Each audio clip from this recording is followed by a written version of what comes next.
Welcome to the College Investor Audio Show, where we talk about the biggest issues impacting millennial money, from student loan debt to side hustles to building wealth. We will show you how to get out of debt so that you can build real wealth for the future.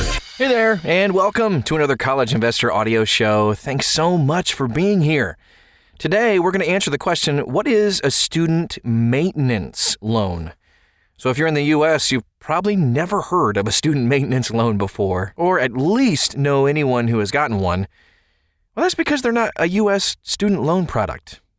Maintenance loans are issued by the U.K. government for students attending university in the U.K.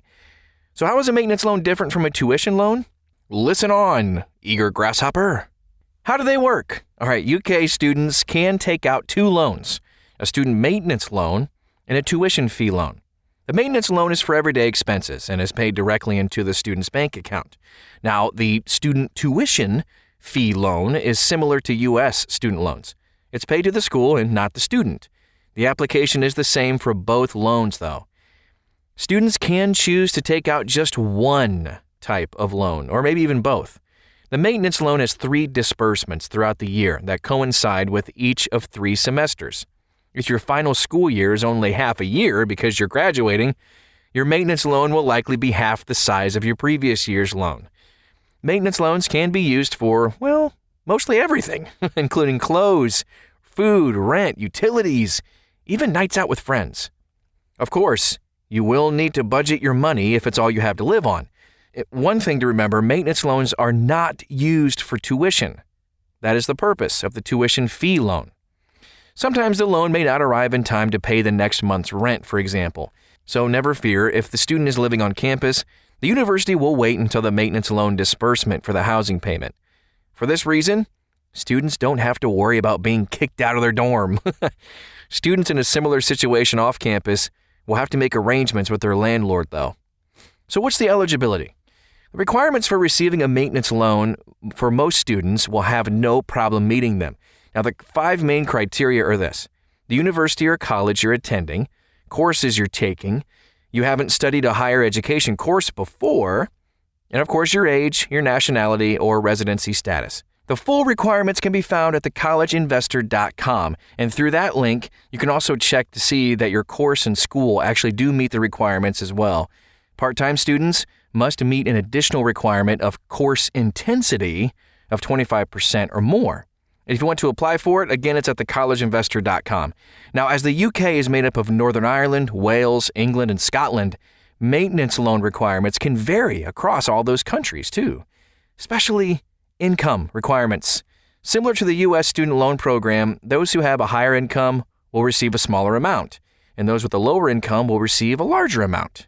And if you're living at home or not also plays a role in the amount you'll receive. Those away from home tend to receive a little bit more.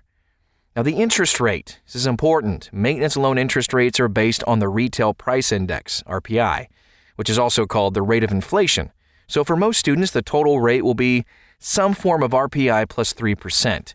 Lower income students may only pay RPI with nothing else tacked on, which is good. Now, students who had graduated and now earn more than when they were in school may end up paying the highest rates.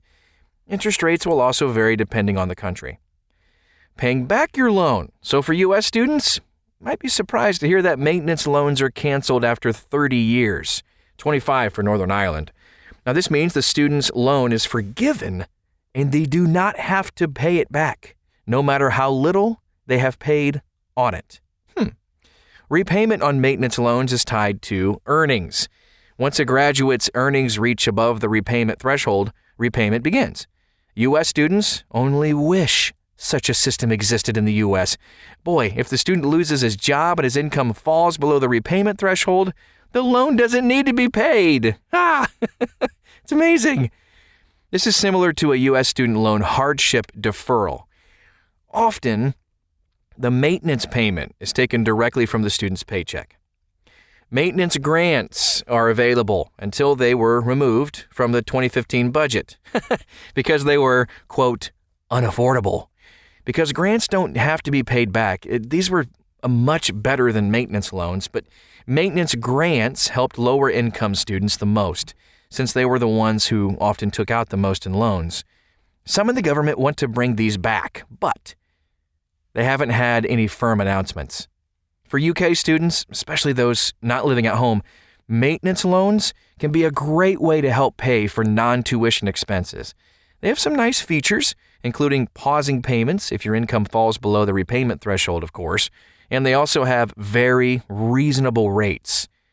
Here's another crazy thing. The repayment threshold increases each year. Man, it's amazing. Well, I hope that was helpful in case you are taking classes in the UK and you're thinking about a student maintenance loan. I hope that helps. And if this can help somebody else that you know too, please pass this along. And you can find out more as well at thecollegeinvestor.com. Have an awesome day, and we'll talk to you again soon.